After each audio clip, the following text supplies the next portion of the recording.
Good to see everybody here on the eve of our final home game. Hard to believe that that's here. Honestly, after going through the last season and the constant stops and starts, this season in a lot of ways just felt like it's went by much faster. So obviously excited to get back here at home. I always appreciate the chance to play here. It's been a great home run so far as our team and our performances here. So get a chance to close it out here with the outstanding Iowa State team come to town. Team obviously we've had a lot of great battles with over the years, several years back, and then obviously even here as of late. Certainly a team and a coaching staff, a group of players that we have the utmost respect for, and we know it'll be a heck of a battle here on Saturday. Team's excited to get back on the field. We don't get this feeling very often here, but anytime you don't win a game, you don't put your best foot forward, you just can't wait for the next one to get here, and that's how I would describe our team right now. I think we wish we were playing today, to be completely honest, but we'll continue to prepare hard, work hard, do the things that we need to do to be prepared Saturday at 11 o'clock.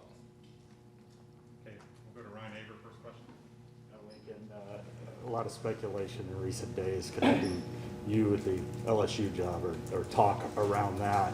Have you or any of your representatives had contact with them, and just what's that like to handle that in the middle of the season? It's nothing to handle, it's pretty easy. I coach the University of Oklahoma football team, and you guys know me. You know how I feel about this place and this program. So we've all been down this road many times before. You guys know where I stand on that, and that hadn't changed. Eric Bailey? We're seeing something uncharacteristic of your offense, just the slow starts. We've had 4 games where you guys have voted 7 or less points in the first half, and previous 6 years, there was only 3 of those instances. This late in the season, is there something you could just put a finger on of why the slow starts are happening? We've looked at it. I don't know that I could sit here and summarize it in one thing, and I don't know that it's necessarily just been one issue. I think there's been kind of 2 constants throughout those games. Typically, we haven't played consistently enough, and then again, we've been in just a lot of very low possession, low play games. It's not like we're getting 7 or 8 possessions in a half, and so those opportunities become so important. I know it sounds like a broken record, but that's just kind of the way the year's been. And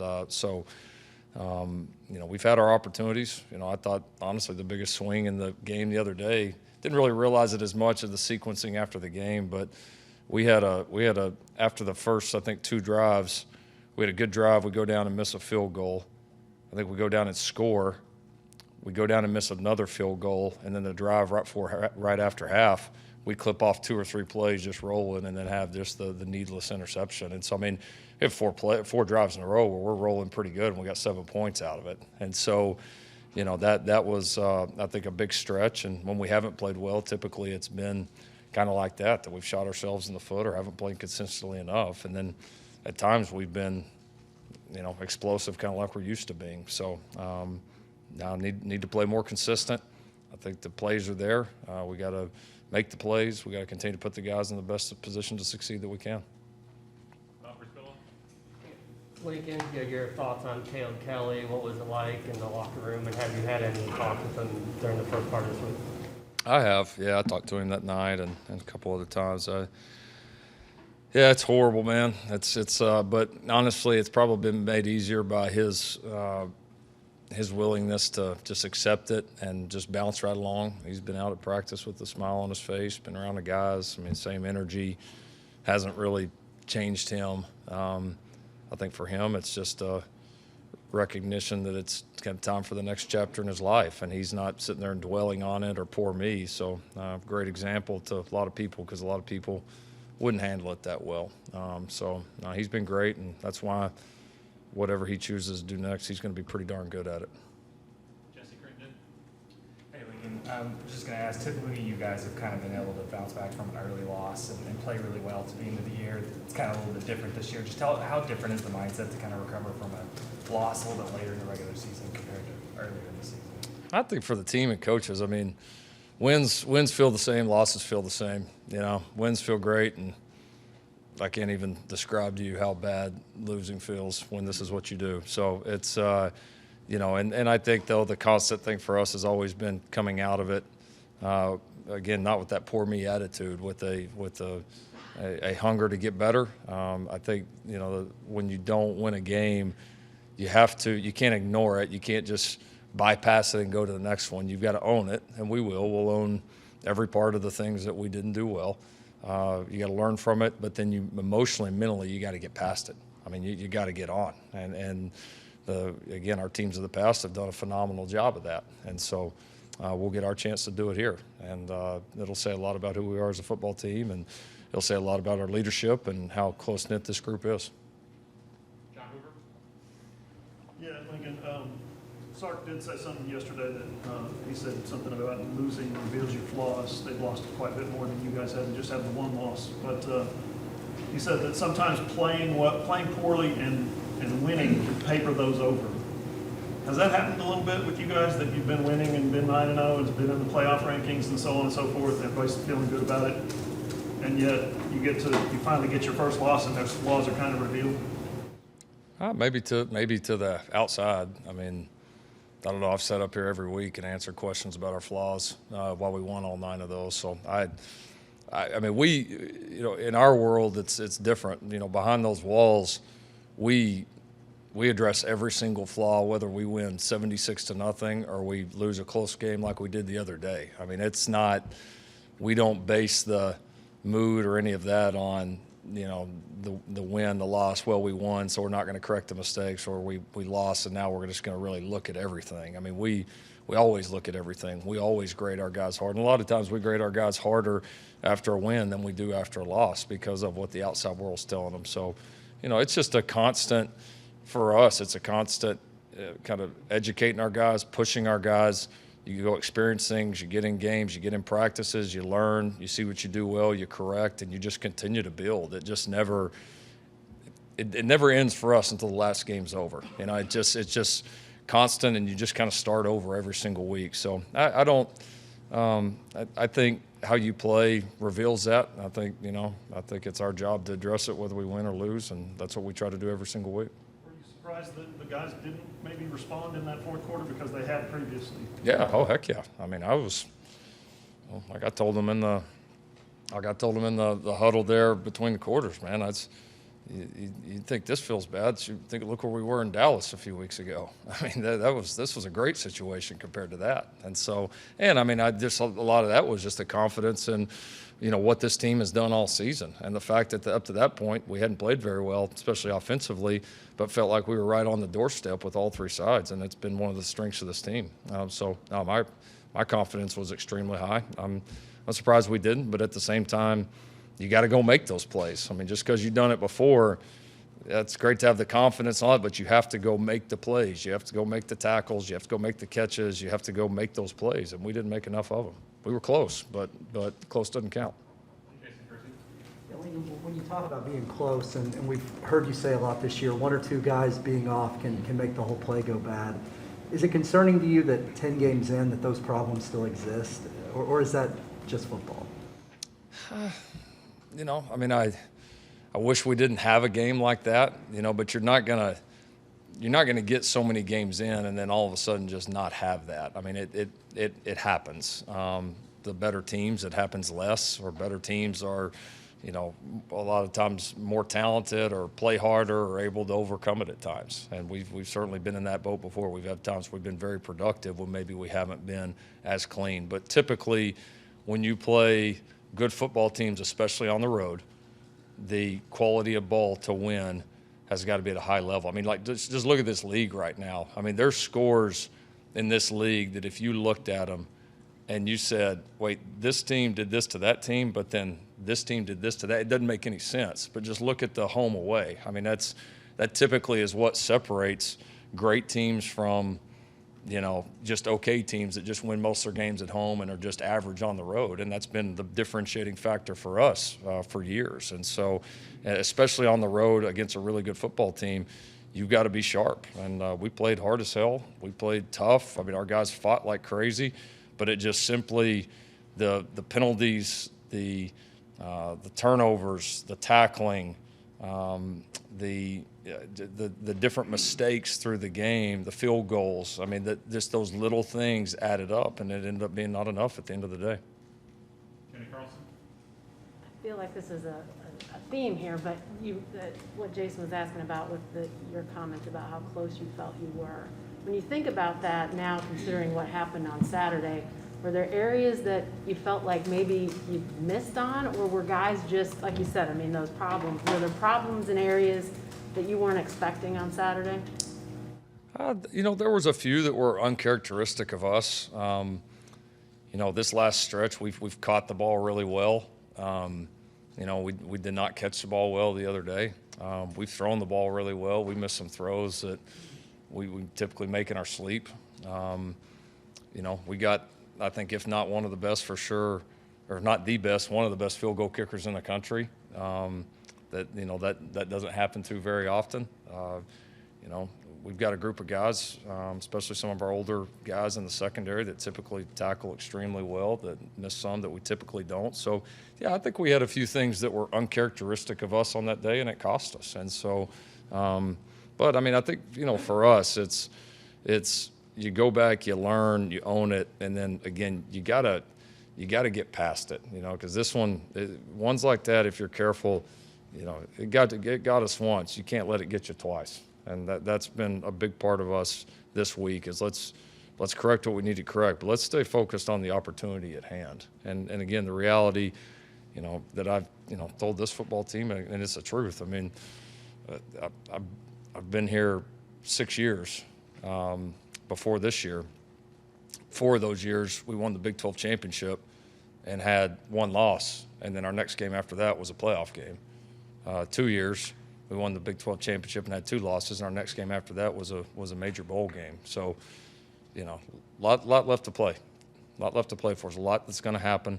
But none of that matters if we don't address the things that we need to address and play closer to the level we can more consistently both sides of the ball.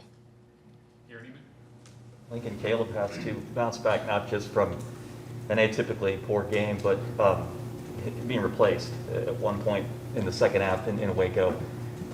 I know you're going to say you have confidence and faith, of course, in him to bounce back just as Spencer did a year ago when he had the break against Texas. But until you see it, you don't really know it for sure. And so what's the level? How do you approach the week with him in terms of knowing whether or not he's going to respond to what happens then? I mean, business as usual. He's going to coach him hard through the week. He's going to get challenged through the week. We're going to work together with all of them to prepare them as good as we possibly can, and then expect to go play well. I mean, I think, if you're confident in what you do, then just because you don't get the result that you want one time, that doesn't change that. If you're truly confident in who you are and you truly believe in what you do, the people around you, the way you work, confidence can't be circumstantial. You either believe or you don't. And I believe I've got a room of guys that believe in themselves and believe in what they're doing. And so I hear where you're coming from, but I don't see that as much of a factor for us. We know who we are. We know what we can be. When we turn on that film, we see what's in our control and what's out of our control. And I think we realize that if we handle more of what's in our control, then the results that we want will come. Quick follow-up. With the benefit of 3 days hindsight, what did you see from him that was off? Maybe it was what was being done against him. Maybe it was all a tip of the cap to what Dave was doing. Yeah, we got off to a tough start. We didn't play well the first 2 drives. We busted plays. We were probably the worst we were the whole day. The first 2 drives, which again on the road, it's not the end of it, but it's not how you draw up wanting to start. And then I thought, really for about 4 drives in a row there, we played pretty well. We didn't get paid off on all of it that we wanted to, but we did a lot of good things. And then I thought, if anything, I think for him at times a little bit of frustration sat in.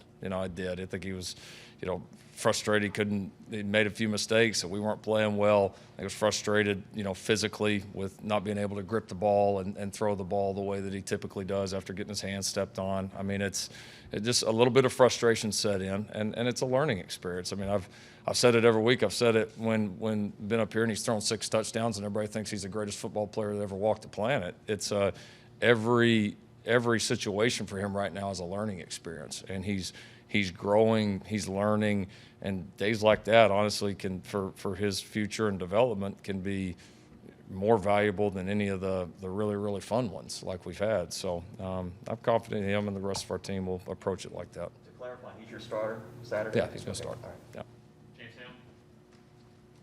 Iowa State's not having a great year, I know. Defensively, they run a style that they, a lot of people feel like is one of the best at stopping an offense like yours. They have a couple of guys that are all conference performers. What do you see in them this year, though? They've given up more points than they normally do. What do you think about Iowa State defensively? Yeah, I think they're like 10th rated defense in the country. So they're pretty good. They've had a couple of games where they've given up, maybe a few more than they typically do. They're still really good. I mean, I know there's been a couple big plays here and there that maybe they haven't given up in past years, but not much. I mean, they are still an extremely good defense. They got a scheme that they believe in. They have a lot of experience within that scheme. Coach Haycock and those guys have been there for a while. They got, again, a number of guys playing that feels like we've been playing against for a long, long time. A couple of guys that were on that field when we went up there with Kyler and the guys in 2018 they're still there. So, I mean, it's a good group. They're good in the secondary. They're good up front. We've got a tremendous edge rusher. Linebackers are fantastic, same group that we saw last year. So, no, they do a good job, man. They make big plays. They're a tough group to go against. They always are. Yeah, how do you feel about your leadership so far this season, and how important is it right now that you can lead on some of those key guys? No, I think our guys have done in large part a good job. I mean, you win the close games we have. You win 9 in a row to open the season. Battle through, got all kinds of different adversities that have hit at random times this year. I think our leaders have done a good job. We're all getting tested, and I'm talking about for this team right now, not anything before. We're all getting tested in a way that we haven't yet this year. And so another chance for our leadership to respond and show the group they are. And you've got to see it.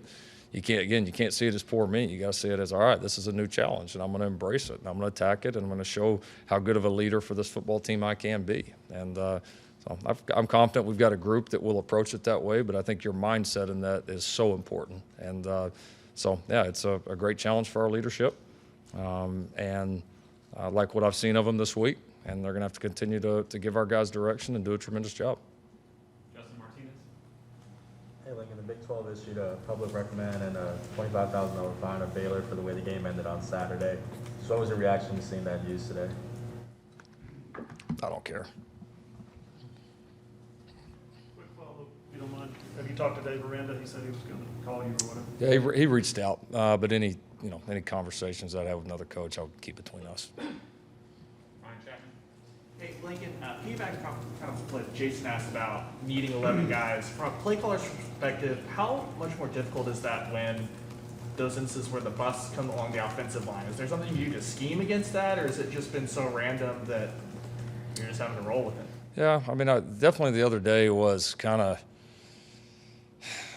like a few games this year where we kind of took turns, we kind of took turns. I mean, there are times where the quarterbacks had all day back there. There's times where we didn't. There's times where we threw the ball well and didn't catch it. There's times where we were wide open, didn't get it to them. I mean, we backs missed a couple of things in protection. I mean, we just kind of had one guy here and there. But again, against good defensive teams, rogue ball, that's what it takes. Is how many plays can you play with all 11 doing their job at a high level? And when we did it, we moved the ball and we're fine. We just, we didn't do it enough. And again, when you have 53 plays, when you have a low number of possessions, you got to make them count. And I mean, we should know that by now. I'm not saying something we hadn't heard, or again, we've been through it a bunch this year, but we've, you can't go like we did those 4 possessions in the middle of the game where you're moving the ball and you got 7 points out of it. You're just not in a 10-possession game and a 53-play game. That's tough to overcome. Yeah, Coach, a few weeks back you mentioned that you're not really in favor of 2 quarterback systems. You've played each quarterback in place of the other at times to provide a spark. Do you feel any differently about that now than you did 3 weeks ago? No, I just think some of the situations that have come up throughout the year have obviously shaped those decisions. But, not really at any time have I put a guy in thinking, all right, well, I'm just only put him in for like 1 series and pop him right back out, anything like that. That's, again, just at times when we haven't played well, looking for a spark, and I know it gets a lot of attention when we do it at the quarterback position. We do it a lot of times at other positions, and it's not as noticeable, and I certainly understand why. But no, I still a strong belief that would like to have a firm starter and backup. And the kid's hand, obviously okay then? Yeah, doing well. Yeah, he's been full go this week, doing well. Lincoln, with senior day on Saturday, just wanted to ask you about Pat Fields. What has it meant to coach him throughout the years, and what has he meant to this program with all of his on and off the field achievements? Yeah, no, he's been a great representative for the program. He's been an impactful guy even from when he was young and just came into the program. Always has had a strong desire to be very involved in the community, very, very involved off the field, and has set a great example for so many. So, no, we're really proud of Pat. All the different honors and nominations and awards that have come his way have been, very deserving, and he's very deserving of hopefully winning a couple of those. There's no question. He's been fantastic for us. And we've had some other really, really good ones through the years that have helped set direction from him. I mean, it's great for him to have a guy like Ty Darlington on staff who was nominated for and won a lot of those same awards. And so it's a great tradition here, and it's good to see guys like Pat kind of carrying it on. Coach, I was wondering, 10 games into the season, the way in which you've utilized Eric Gray, is that the way you envisioned it when you brought him in, or as the season has progressed, has maybe things changed a bit here and there, maybe you've done things differently than maybe you originally thought, or is it kind of progressed the way you thought it would? It was a little bit unpredictable. I mean, we played him the lion's share of the snaps early on in the season.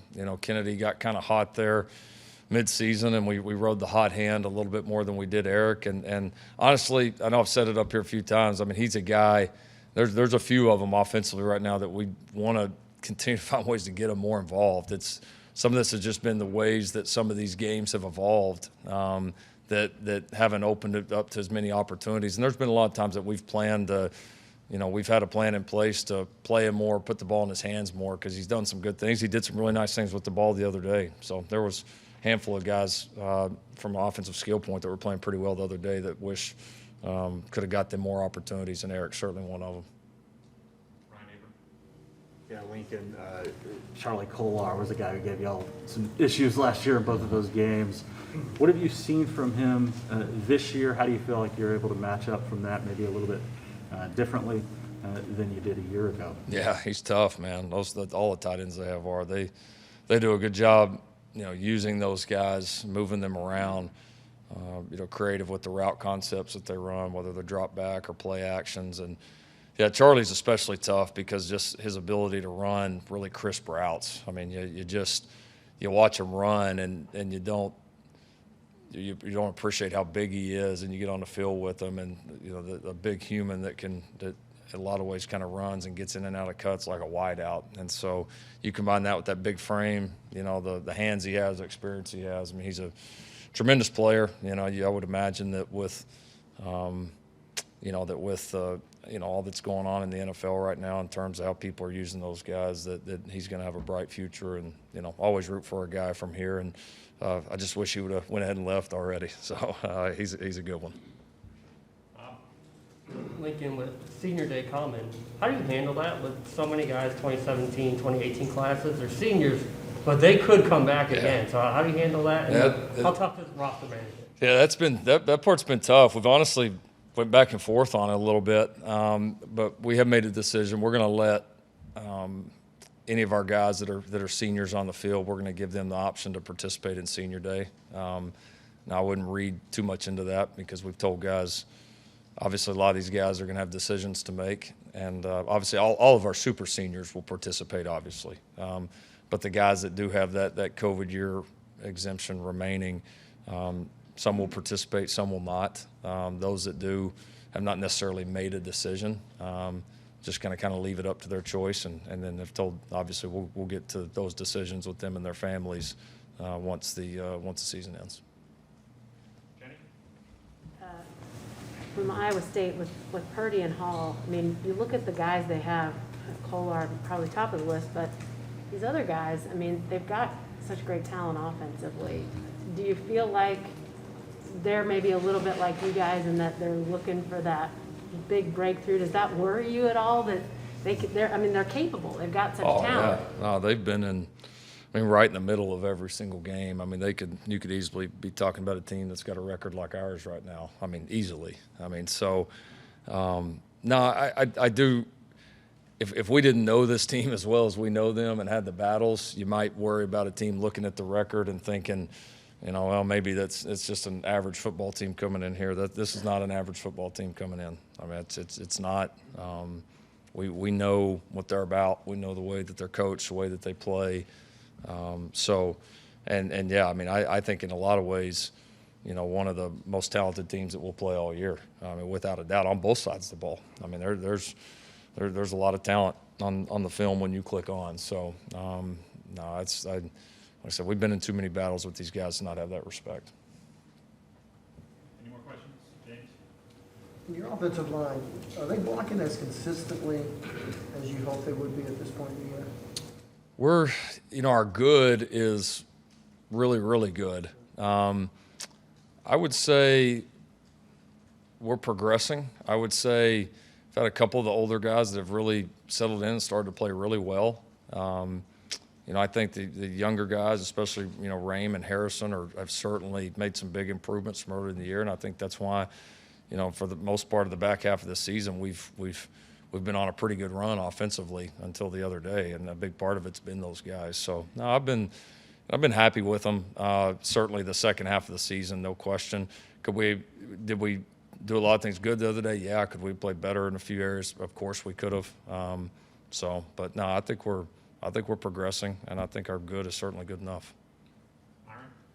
If you could have one thing that you think could get you where you want to go to get better at, what would that be? Because there's different things you talked about with this offensive line, sometimes tackling, which is one thing you thought that you could fix that.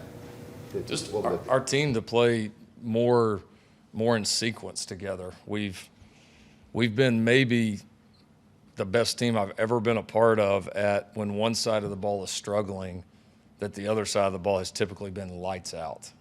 Even for three quarters the other day we did again. I mean, and that typically to me is the hardest thing to do in football, because it's like you're constantly trying to regain momentum, which is hard to do. This team has been phenomenal at it. I mean, that's the reason we won our first 9 games.